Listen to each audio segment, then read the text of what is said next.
Yang ada sekarang ini cuma omon-omonnya demokrasi, tapi prakteknya itu sudah autokrasi. Kalau perlu Anda membuat undang-undang di bawah gelap gulita di dalam cuaca yang paling tidak, yang penting jadi. Gus Dur diserang oleh kelompok-kelompok besar. Iya. Gibran diserang oleh kelompok-kelompok yang belum besar. Bagi orang UGM, Prof, sebagai lulusan UGM, percaya nggak, Prof, ijazah Pak Jokowi palsu? Saya tidak.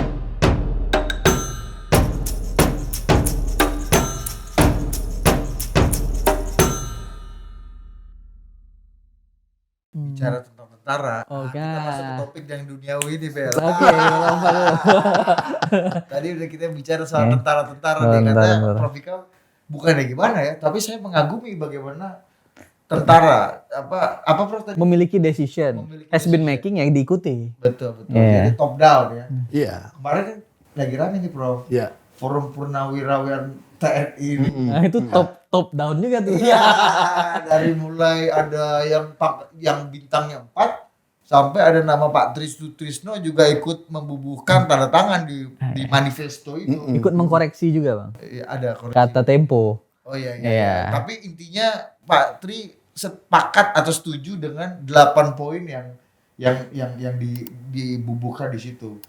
Nomor 1, kembali ke Undang-Undang Dasar 45 itu juga yang ekstrim sekali ya. Karena orang terlalu sibuk sama poin pemakzulan Gibran ini kan berarti ya. Orang lupa nomor 1 akan ini melihatnya, wah ini setback banget, tapi kan orang nggak care sama itu. Orang care sama pemakzulan Gibran, dan itu kayaknya wah menjadi wujud diskusinya kemana-mana. Wah ini udah mulai Pak Prabowo membiarkan nih pendongkelan Gibran ini menjadi sebuah diskursus yang Kalau Ika melihatnya gimana? kata Prabowo aspirasi. Ya kalau saya Kata Jenderal Hendro aja bilang apa, kan namanya juga negara demokrasi. Tentara boleh lah. Iya, kalau saya apa yang dikemukakan oleh sebagian dari purnawirawan tentang tadi itu ya, tentang usulan-usulan, tuntutan atau keinginan tadi, itu bagian dari proses demokrasi di mana aspirasi warga negara itu ya memang sah. Nah, persoalannya kemudian muncul adalah aspirasi dari warga negara itu kan macam-macam. Ada yang dimukakan oleh kelompok-kelompok yang strategis, ada yang memang sedang ada di dalam kekuasaan, ada yang berada di pinggiran dan lain sebagainya. Nah, kita juga mesti tahu purnawirawan itu sebetulnya di dalam kelompok-kelompok yang mana dia itu secara politis. Karena tadi itu semuanya kan politis. Ya kan? Nah, oleh karenanya ya saya melihat Nggak mungkin aspirasi sekedar aspirasi gitu, Prof. Iya betul. Artinya nggak bebas nilai ya. harus dilihat bobotnya aspirasi itu. Kalau yang mengemukakan seperti tadi itu misalnya Mas Didit misalnya, tentu beda lah dengan para purnawirawan. Nah, purnawirawan itu pun nanti pada akhirnya kan juga ada ini purnawirawan dari kelompok mana kan begitu. Ya, misalnya hari ini kan sudah ada yang katanya purnawirawan yang dalam organisasi resmi yang tidak sama dengan mereka-mereka kan. Oh ya, Papabri, PP, ya, PP, TNI AD, PP, ya betul. PPAU, PPAL, Polri, ya kan. Terus yang istri-istri purnawirawan itu kan mempunyai perspektif yang berbeda. Nah, oleh karena itu ya kita harus melihat aspirasi itu dalam belantika pertarungan kekuatan politik. Nah, menurut saya di dalam tradisi TNI atau tentara di Indonesia, begitu Anda sudah dalam posisi purnawirawan seperti itu, Anda tidak bisa lagi kemudian dianggap representasi dari militer yang aktif. Ya. Karena kultur militer di Indonesia dengan di tempat lain mungkin beda, Mas. Gimana misalnya di Thailand misalnya ya, purnawirawan militer itu masih mempunyai cloud politik yang sangat besar. Ya, seperti di Filipina, apalagi di Afrika sana. Nah, kalau di Indonesia itu yang mempunyai cloud itu betul-betul ada mereka yang masih di dalam tentara? Masih aktif. Aktif. Nah, oleh karena itu ya ya mohon maaf kalau yang dikemukakan oleh para purnawirawan yang banyak sekali itu barangkali juga tidak mempunyai bobot di dalam perpolitikan Indonesia saat ini seperti yang resmi tadi itu. Walaupun kita juga tidak bisa mendismiss itu. Karena apa? Iya. Karena kita tidak pernah tahu apakah aspirasi dari para purnawirawan itu tidak kemudian disambut oleh kelompok-kelompok lain. Misalnya Betul, dari betul. masyarakat sipil. Sebagai Dan voice lain- of voiceless ini jangan-jangan Iya, Prof, ya kan? iya. Jangan-jangan gerakan Banyak orang yang menitipkan jangan-jangan karena di tentara berani-berani pasti kan. Iya. Punya kapasitas dan punya pengikut, masih punya pengikut kan. Kalau di sini kan idiomnya gini, Bro. Iya. Old soldiers never die, they just fade away ini kan. Nah, Ya, jadi semuanya akan bilang begitu. Iya. Untuk aku masih ada. Kemudian kalau kita lihat dari substansi, Nah, ya bagi saya juga ada beberapa hal yang menurut saya cukup kontraproduktif.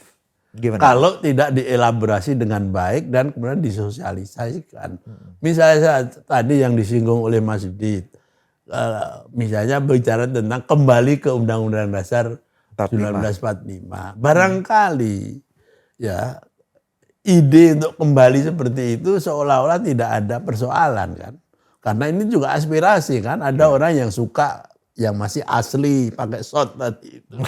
Tapi kan faktanya bangsa Indonesia sudah sepakat untuk melakukan amendement Ya. terhadap konstitusi itu. Yang kedua Meskipun ada juga tradisi dalam sejarah politik kita, undang-undang yang lagi disusun atau undang-undang sementara dibatalkan kembali lagi ke undang-undang 45 yang asli kan pada dekret 59 kan, Bro? iyalah, dan juga Artinya ini kita- bukan hal yang mengada-ngada banget, pernah ada presidennya dalam sejarah. Iya, tetapi juga kemudian lagi-lagi kita kan bicara politik.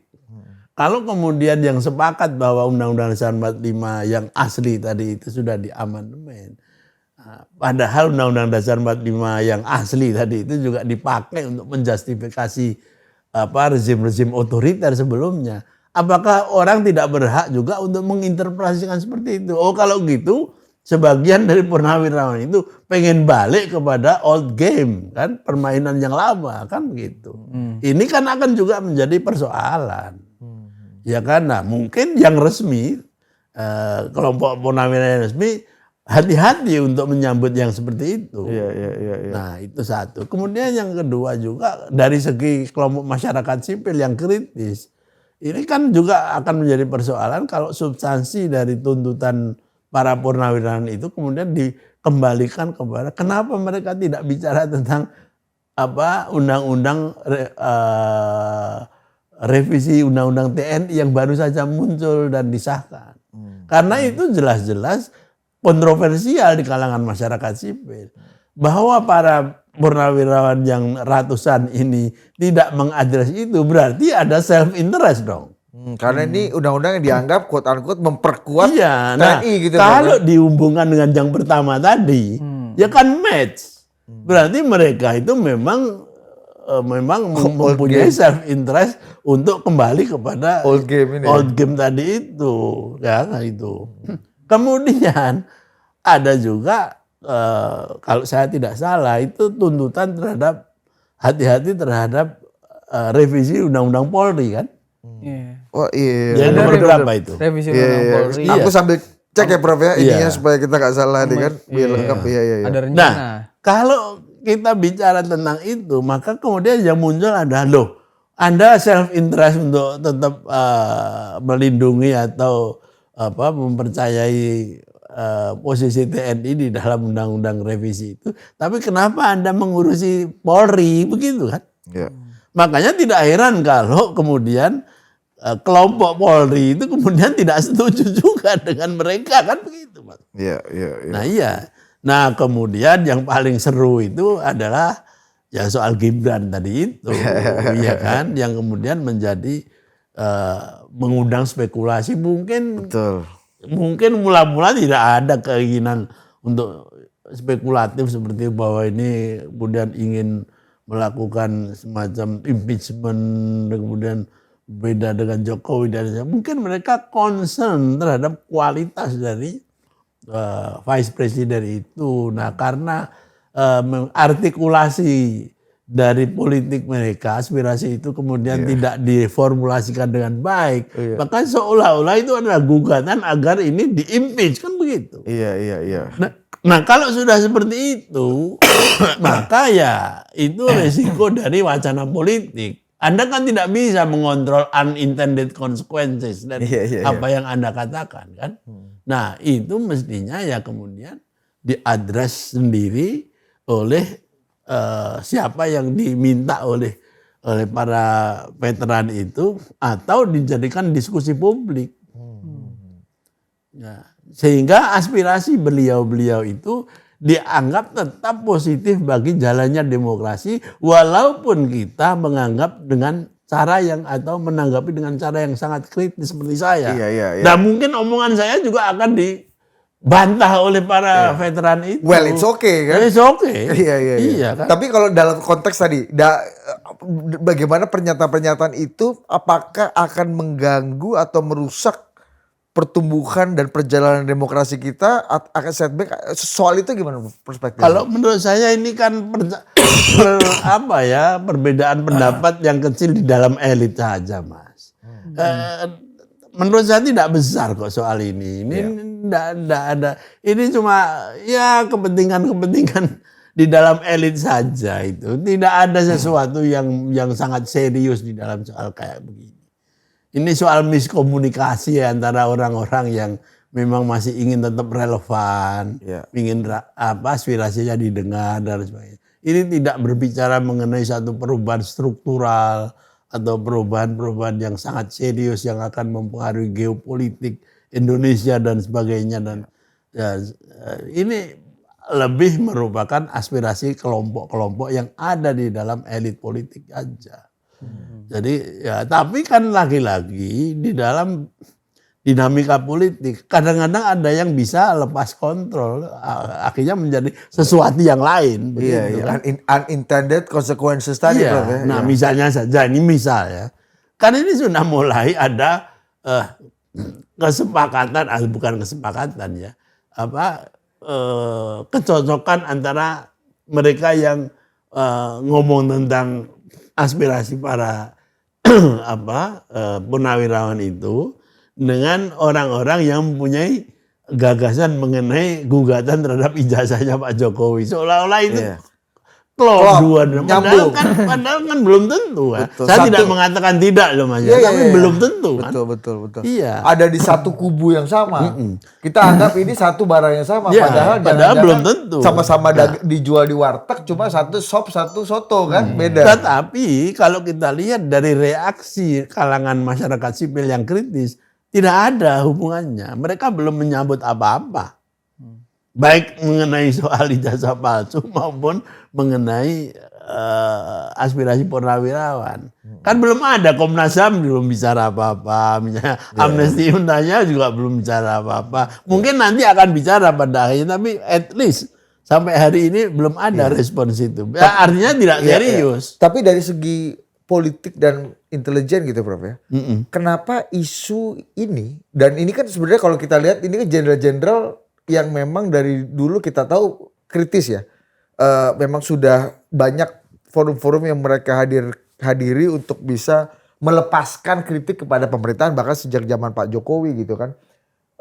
Secara politik dan mungkin dalam perspektif intelijen, kenapa kali ini Prof berbeda?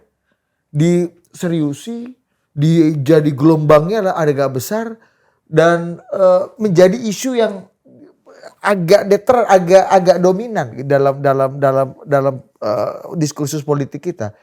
Bahkan yang momentum yang juga menarik adalah melibatkan tokoh negarawan senior Jenderal Tri Sutrisno dalam movement ini gitu. Dan ini juga Bang, movement ini itu yang menanggapi itu juga banyak. Iya kan? Pak Luhut nanggapi.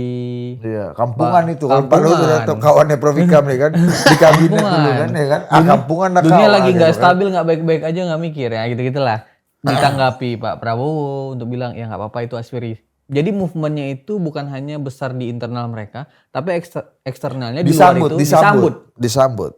Apa yang bikin itu Prof? Kalau saya, apakah ini memang ada hubungannya dengan pertarungan politik di internal struggle di pemerintahan Pak Prabowo, atau memang secara intelijen Prof Hikam melihat ada yang menunggangi atau menabuh genderang juga Ada untuk kuda membuat hitamnya ini ya. Penumpang gelap, ada penumpang gelap free rider, atau apa yang bikin kali ini terlihat begitu spesial? Kalau saya melihatnya itu kelihatannya serius dan lain sebagainya tadi. Pertama-tama karena media. Media dan media sosial. Tetapi yang saya bilang tadi di depan, ini sama sekali tidak mempunyai dampak struktural yang sangat serius. Nah, dia menjadi populer seperti itu karena ditanggapi oleh media. Yang kedua, karena ini dalam konteks ketika pemerintah yang baru di bawah pimpinan Pak Prabowo ini sedang melakukan konsolidasi internal. Nah, sementara semua orang tahu juga bahwa Pak Prabowo juga mesti hati-hati juga karena the ancient regime, rezim yang lama itu masih cukup powerful sehingga ada ide misalnya matahari kembar lah apa segala macam itu ada, dan itu harus ditanggapi dengan seksama. Nah, Pak Prabowo kalau saya melihat dari misalnya pidato beliau di dalam pembukaan rapat kabinet ini, tetap saja konsisten bahwa beliau tidak akan melakukan sesuatu yang seolah-olah distancing himself terhadap apa yang pernah dihasilkan oleh Pak Jokowi. Ya, itu Dalam konteks keberlanjutan ini Prof. Iya, jadi menurut saya justru semakin memantapkan ide bahwa pemerintahan Pak Prabowo etis untuk sementara itu adalah betul-betul kelanjutan. Dan itu sangat wajar karena konsolidasi itu kadang-kadang tidak cukup cepat juga bisa dilakukan. Ini kan beda dengan ketika Soeharto kemudian berpindah ke Gus Dur atau Habibie ke Gus Dur kan. Gus Dur kemudian ke Mbak Mega. Itu kan jelas keterpisahannya kan. Megawati ke SBY kan itu juga jelas. Patahnya iya. Prof ya. Nah, SBY ke Jokowi pun jelas. Karena dia sponsor dari partai yang berbeda kan.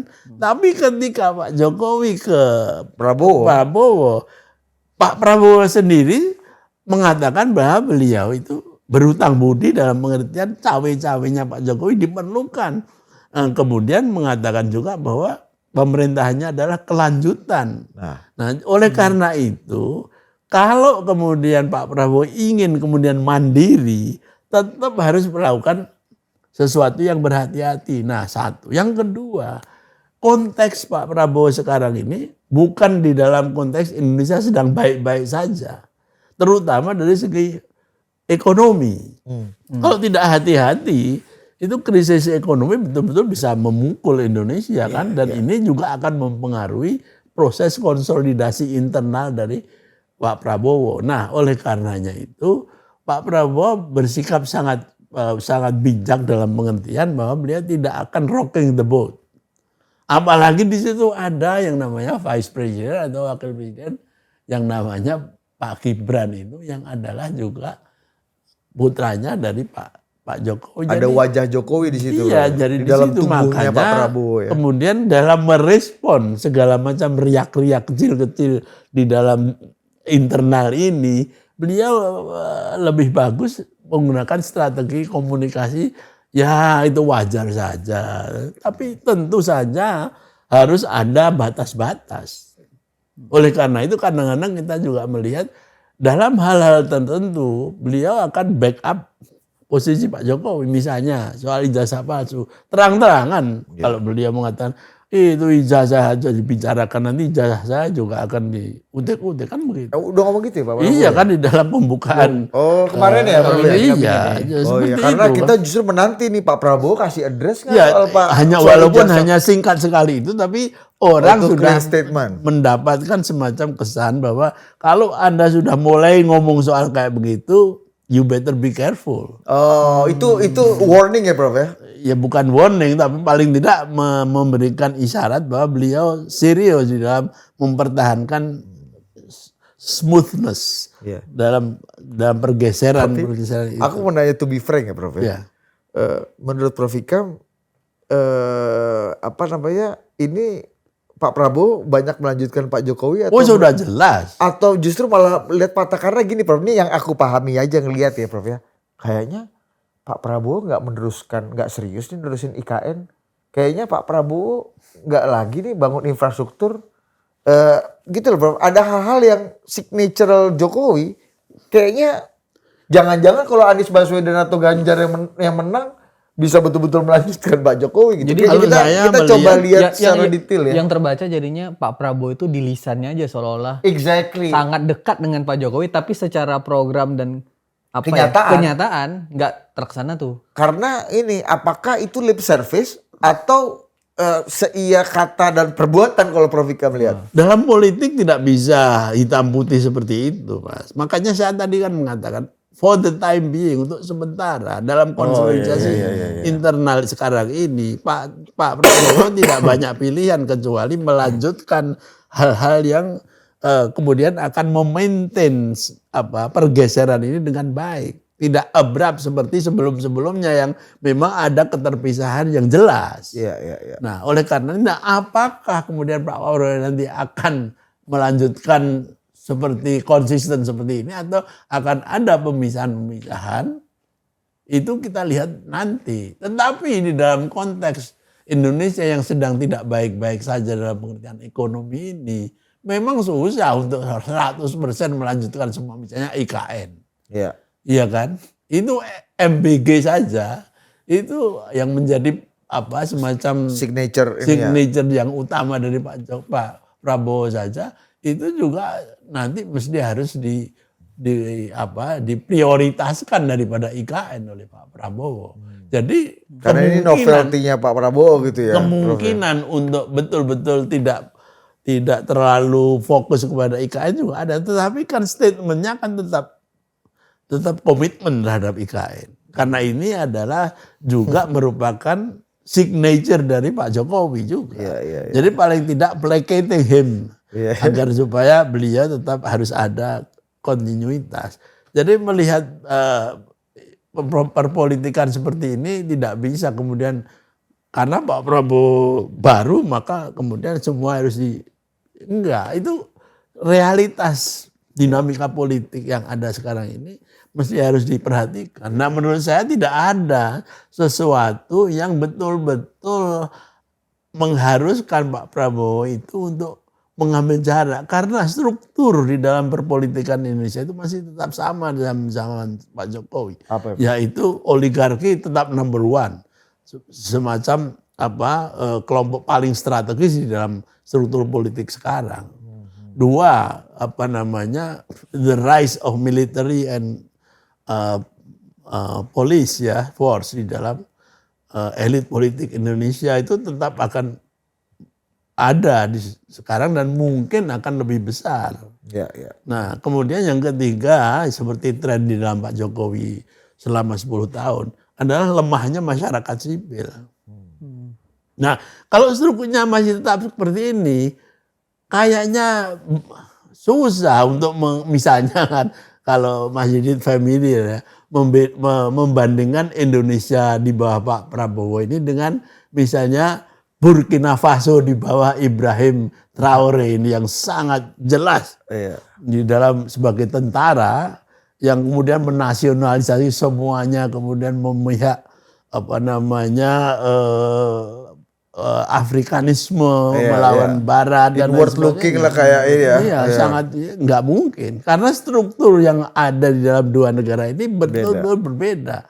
Kalau Indonesia sejak dipegang oleh Pak Jokowi ini ada sebetulnya sebelumnya juga oleh Pak SBY. Struktur kekuasaan kita ini berbeda dalam pengertian siapa yang menjadi kekuatan paling strategis. Good things-nya adalah kita tetap akan jadi moderat ya Prof. Apapun nggak mungkin se-ekstrim tadi Burkina Faso atau se-ekstrim yang sangat liberal, kita akan ada di level yang sangat moderat aja Prof ya. Moderat dalam pengertian apa? Iya, maksudnya ya nggak hitam putih, jadi ya ada di tengah-tengah aja ya. Kalau menurut saya ya tetap neolib juga Indonesia. Iya, dan itu juga merupakan salah satu drawback atau kelemahan. Oleh karena itu menurut analisa saya pribadi, kalau kita bicara mengenai perkembangan demokrasi di Indonesia pasca reformasi, maka Indonesia sudah hampir-hampir bisa dikatakan failed demokrasi. Tapi kalau dari sisi lain terserah, tapi kalau saya sebagai pengamat demokrasi, Indonesia sudah nyaris bisa dikatakan failed demokrasi. Bukan cacat lagi, sudah fail. Salah satu manifestasinya ya, pemilu yang terlalu mahal, pemilu yang brutal gitu-gitu juga. Ya karena kalau saya melihat salah satu amanat reformasi yang paling penting itu adalah bagaimana membuat Indonesia ini kemudian tidak lagi menjadi victim dari penyakit yang namanya korupsi. Tapi justru Indonesia di bawah Pak Jokowi dan seterusnya ini, kalau Pak SBY masih mending lah, di bawah Pak Jokowi itu sudah total gagal di dalam melakukan amanat yang satu itu. Karena Memerangi fokus korupsi, ke ya.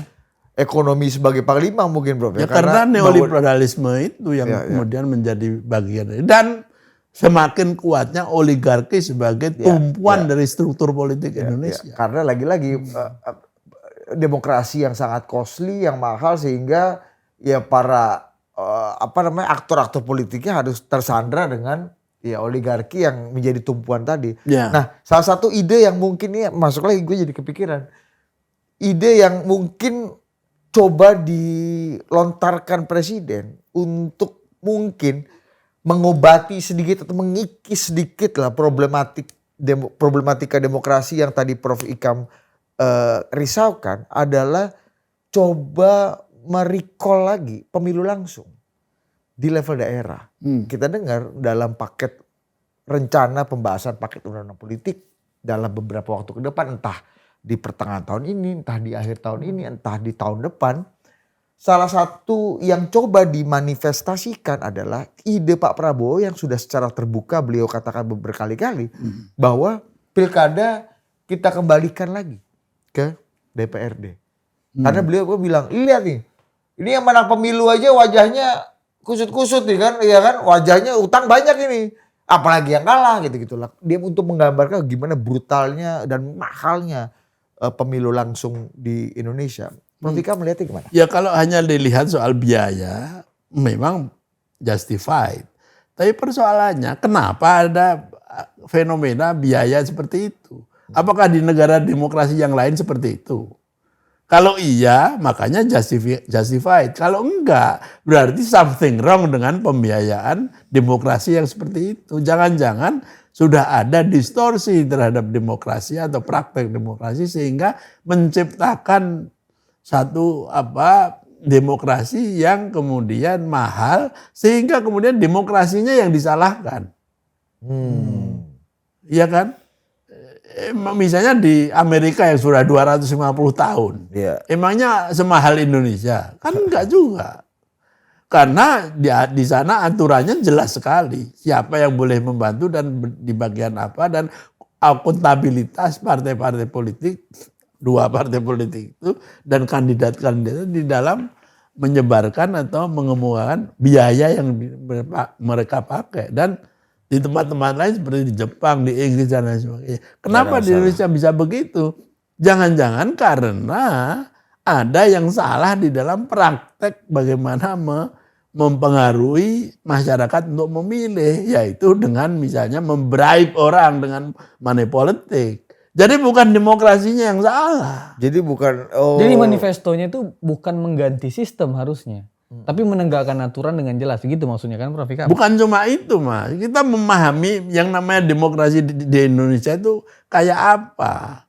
Kalau di Indonesia ini makanya saya sebut fail demokrasi tadi, karena yang ada sekarang ini cuma omon-omonnya demokrasi, tetapi prakteknya itu sudah autokrasi. Autokrasi itu gimana, Prof? Mungkin. Ya autokrasi itu ya kekuasaan dari satu kelompok, satu orang dan lain sebagainya itu, sehingga bukan lagi demokrasi. Demokrasi itu hanya gambarannya seolah-olah dipilih banyak orang, tapi sebetulnya bukan of the people, for the people, dan by the people, sudah bukan. Jadi kayak Orde Baru juga dong. Artinya lebih canggih dari Orde Baru. Iya, demokrasi. Kalau Orde Baru terang-terangan, Mas. Iya. Orde Baru mengatakan bahwa yang boleh berpolitik itu praktis hanya sampai pada tingkat kabupaten. Sisanya negara yang atur. Iya. Meskipun secara prosedur semua dilakukan. Proses prosedur demokrasi semua ada. Ya kalau sekarang kan enggak. Iya, Anda boleh sampai di tingkat bawah. Desa. Tapi sebetulnya orang-orang itu dibayar semua. Orangnya siapa atau siapa. Iya kan gitu. akhirnya yang mahal sekali. Nah kemudian oleh para pembenci demokrasi yang disalahkan adalah demokrasinya. Nah kalau misalnya Pak, Prof, kalau dulu Rizal Malarangeng kan bilang bahwa demokrasi Orde Baru itu seperti demokrasi kembang plastik. Ya kembang plastik tapi it's kembang anyway gitu. Kelihatannya kembang tapi plastik gitu kan. Artinya dia pura-pura demokrasi aja. Nah kalau Prof Vika melihatnya langkah Pak Prabowo oke lah itu nggak menyelesaikan masalah atau tidak sampai di inti core problemnya terhadap problem demokrasi kita. Tapi kalau cara kemoterapi, treatment kemoterapi yang dilakukan Pak Prabowo dengan mengembalikan atau memotong dua proses pemilu pilkada ini menurut Prof Vika Menurut saya juga asumsinya aja salah. Dia kira bahwa kalau kita mengembalikan model DPR yang memilih, itu nanti tidak ada yang namanya suap menyuap. Itu kan cuma memindahkan penyuapan saja, Mas. Iya kan? Dari rakyat ke anggota dewan. Jadi memang perlu ada semacam ya keberanian untuk betul-betul berpikir mengenai demokrasi itu yang kayak apa. Jangan demokrasi yang ada dalam pikiran elit kita itu hanya proseduralnya saja. Karena di Indonesia ini sampai hari ini mengapa saya bilang sampai nyaris fail itu karena demokrasi atau praktek demokrasi direduksi menjadi yang legal formal saja. Asalkan semuanya memenuhi syarat legal formal. Prosedural apapun isinya itu dianggap sudah sah. Sudah sah. Yang Iya penting kan? sesuai prosedur SOP misalnya membuat undang-undang. Kalau perlu Anda membuat undang-undang di bawah gelap gulita di dalam cuaca yang paling tidak, yang penting jadi. Dan sesuai prosedur. Ya, disepakati kan bersama. Legal formal terpenuhi. Toto corone udah masuk, syariatnya udah dipenuhi gitu Prof ya. Ya cuma kulit-kulitnya saja. Nah oleh karena itu di Indonesia itu kemudian soal moral, soal etik dan lain sebagainya itu menjadi footnote saja. Iya. Yang penting adalah legal formalnya sudah oke. Makanya ngeyeli misalnya proses Gibran menjadi wakil presiden percuma aja kalau Anda hanya melihat dari segi legal formal. Iya. By the way Prof, MK dan MKK apa namanya? MK tetap aja ngeyel bahwa itu sudah solid, sudah valid, tidak ada masalah karena legal formalnya sudah terpenuhi. Iya. Tetapi seluruh manusia Indonesia itu kalau jujur ditanya, apakah Anda senang dengan cara memilih kayak begitu? Ya enggak. Nah, Purnawirawan TNI yang 300-an lebih tadi itu merefleksikan kegundahan seperti itu. Cuma kemudian ya mungkin karena artikulasi yang kurang bagus ya, seolah-olah kemudian minta itu di-impeach kan gitu. Memang itu kan poinnya pengganti wakil presiden. Tapi aku lihat juga ada poin-poin lain gara-gara Prof Vika ngomong gitu ya, mengembalikan Polri sebagai Kamtibnas di bawah Kemendagri. Isunya jadi banyak Prof. Iya kan, menolak PSN PIK dan Rempang ya kan. Jadi nggak konsisten akhirnya kan. Prof, tapi by the way nih Prof ini terakhir lah. Sebagai orang yang pernah bisa terakhir juga akhirnya. Ya kita udah capek deh. Tinggal asik. Kita kalau ngomong Prof ini banyak banget pembahasannya. Terbawa betul. Ini Prof, sebagai orang yang gak banyak orang yang ada di sekitar pusat kekuasaan, di mana kekuasaan itu secara demokrasi itu di-impeach atau dimakzulkan secara politik dan sesuai dengan prosedur demokrasi. Prof Vika mengalami itu pada Juli 2001 di pusat kekuasaan di mana Presiden Wahid waktu itu dimakzulkan. Melihat tuntutan ini, mungkin gak sih Prof? Sebagai orang yang mengalami ini dari dekat nih, apa yang pertama mungkin apa enggak Gibran tuntutan ini, karena orang kan banyak juga yang ikut hore-hore dalam konteks ini, satu. Apa bedanya dulu sama sekarang gitu Prof? Kalau menurut saya sih kalau soal mungkin di dalam politik tidak ada yang tidak mungkin. Persoalannya adalah mau apa tidak mau. Gitu. Dan soal prosedur yang katanya lama dan sebagainya nggak bisa kalau kita sudah bicara tentang politics. Politics bisa aja dipercepat, cari-cari alasan. Yang penting kan legal atau tidak legal di dalam konteks Indonesia ini. Nah itu artinya Anda hanya melihat bagaimana konstelasi masyarakat politik dan masyarakat sipil vis-a-vis dengan negara. Nah kalau zaman sekarang ini ya kalau menurut saya sudah masyarakat sipil tidak mempunyai clout atau pengaruh yang signifikan di dalam mempengaruhi proses politik. Jadi tinggal Bisa masyarakat diabaikan politik gitu aja. dan negara. Nah sekarang artinya kan kita bicara tentang struktur yang ada di dalam perpolitikan itu. Nah disitulah menjadi pertanyaan apakah efektif untuk meminta semacam pemakzulan. Menurut saya enggak. Karena itu pertarungannya itu hanya pertarungan interest kelompok-kelompok kecil atau pribadi-pribadi, bukan sesuatu yang sangat signifikan. Jadi kalau toh terjadi juga biasanya ini ya karena desakan-desakan yang tidak fundamental begitu. Apakah doable atau tidak ya tinggal proses legal formalnya bisa diikuti atau tidak begitu saja. Jadi semacam pertarungan yang sangat pragmatis dari kekuatan-kekuatan elit yang ada tidak akan menyentuh akar persoalan. Nah kalau zaman Gus Dur itu memang bisa dianalisis dari teori demokratisasi bahwa pergantian dari rezim lama yang sangat kuat kemudian akan menjadi demokrasi itu memang akan harus melalui struggle yang sangat besar karena ancient regime atau rezim yang lama itu pasti akan mencoba untuk balik, dan Gus Dur tampaknya memang menjadi korban dari konspirasi politik, bukan legal formal. Legal formal betul-betul hanya menjadi semacam alat yang untuk menjustifikasi saja. Tapi itu betul-betul kekuatan politik lama, militer, sipil, partai politik dan sebagainya yang memang merasa bahwa kekuatan yang diwakili oleh Gus Dur ini memang merugikan mereka secara politik. Oleh karena itu mereka malah bisa bekerja sama dengan orang-orang atau pihak-pihak yang seharusnya menjadi bagian dari proses reformasi. Iya. Gus Dur diserang oleh kelompok-kelompok besar. Gibran diserang oleh kelompok-kelompok yang belum besar. Tapi bisa kelompok-kelompok yang menyerang Gus seperti itu bisa mencapai sebuah kesepakatan politik sehingga prosedur dan legal formal demokrasi dipercepat, diakali atau dicari caranya caranya supaya ya karena bagaimana partai yang mendukung Gus Dur saja ikut di dalamnya situ. Masa? Loh, Matori Abdul Jalil itu barang apa? Iya sih. Lah iya.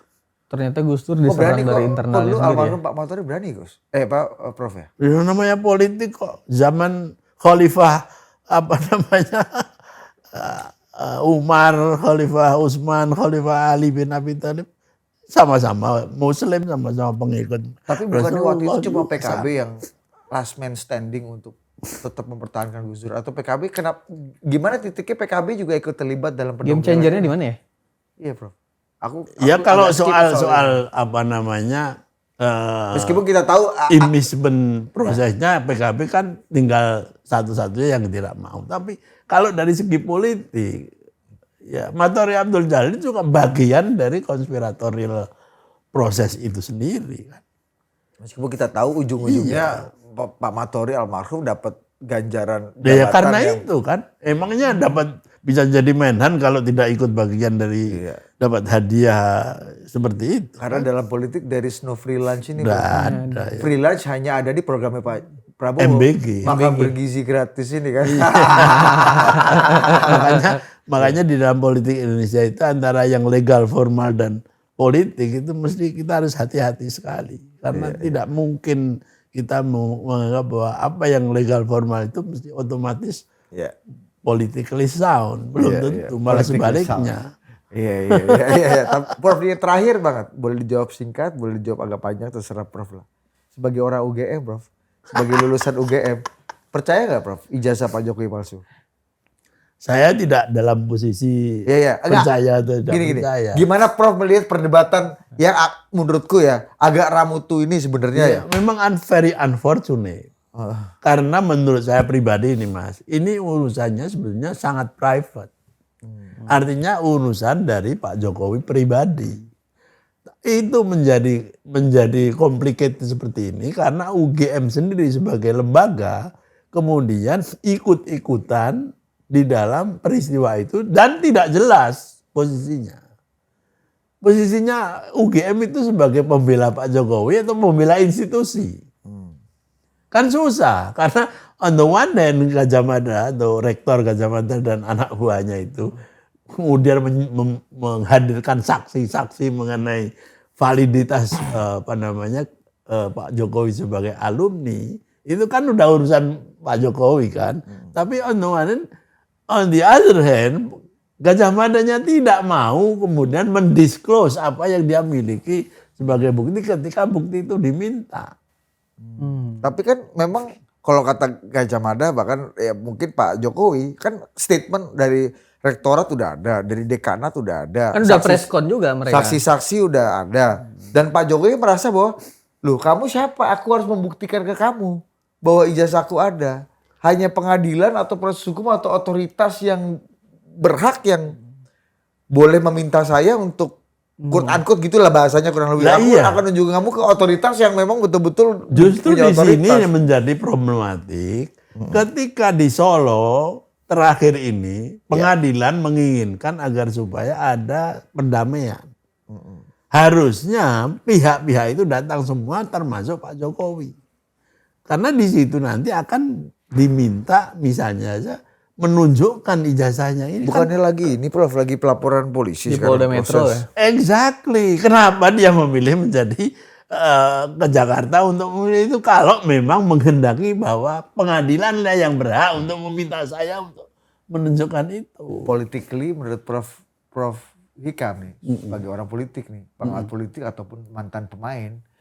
Mantap pemain apa? Iya mantan pemain, dia kadang dulu di gelandang tengah. Oh, Bos. gelandang tengah. Iya kan, sekarang udah di tribun penonton, jadi pakai Teropong.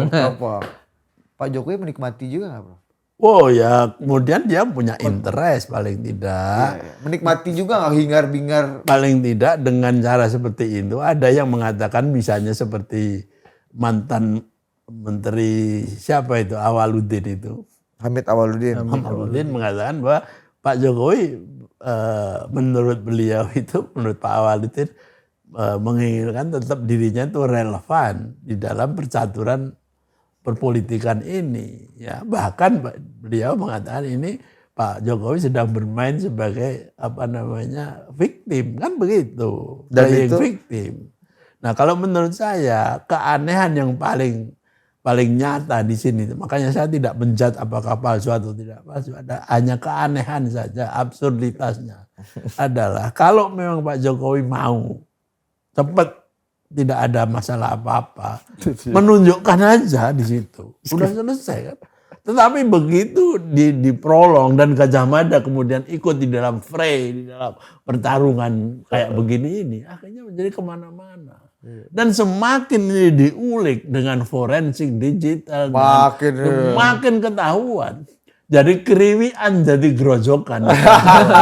Tapi sebagai alumni UGM ini, masa mungkin UGM bikin ijazah palsu ini gimana, Bro? Ya kalau sudah kayak begini balik lagi ke dunia post-truth. Iya, benar. Iya kan. Iya. Misalnya saja semakin diulik, semakin ada aja lah ya. Ada yang mengatakan ini dan mengatakan itu dan semuanya itu ada pembuktian. Dan apakah kemudian apa yang diinginkan oleh para ahli forensik digital ini akan diikuti oleh Bareskrim apalagi oleh pengadilan? Belum tentu juga. Belum tentu loh. Jangan terlalu yakin bahwa Anda bisa membuktikan secara empiris. Saya kadang-kadang heran dengan keyakinan orang-orang itu bahwa seolah-olah kebenaran ilmu itu begitu hebat di Indonesia. Enggak juga. Prof Ikam, jadi nanti ini kira-kira finishnya itu akan sampai yang semacam seperti Ya kalau saya tahu fenomena saya semacam jadi apa? Tuhan. Ya, jangan tuan-tuan amat Jangan lah, minimal Tuhan. dukun lah, ya kan? Kalau enggak, Yang jelas ini memang permainan perpolitikan tapi dalam yang sangat canggih. tapi dalam sirkus politik ini ya Pak Jokowi main lah, ya. Oh ya, seperti tadi. Menikmati. Ya, Seperti yang dikatakan menikmati awal dia jadi itu salah tadi satu itu. pemeran lah. Iya. Karena kalau gini bro, ada kalau kata Bambang Pacul, ini alumni UGM juga, dia bilang matinya di zaman sekarang, matinya seorang politisi itu ketika dia mulai tidak dibicarakan. Itu dampak dari kalau tidak viral tidak akan Iya. menyelesaikan masalah. Jadi No viral, no justice. no viral, no justice. Dan itu artinya bahwa viralitas itu menjadi ukuran utama. Iya. Dan secara politik kalau tidak viral, Anda tidak relevan. Iya. Makanya bikinlah podcast yang macam-macam sehingga semua orang kemudian menjadi relevan. Iya. Tapi nggak mau ngurus ini, Prof. Jadi pengurus keagama nggak mau ikut.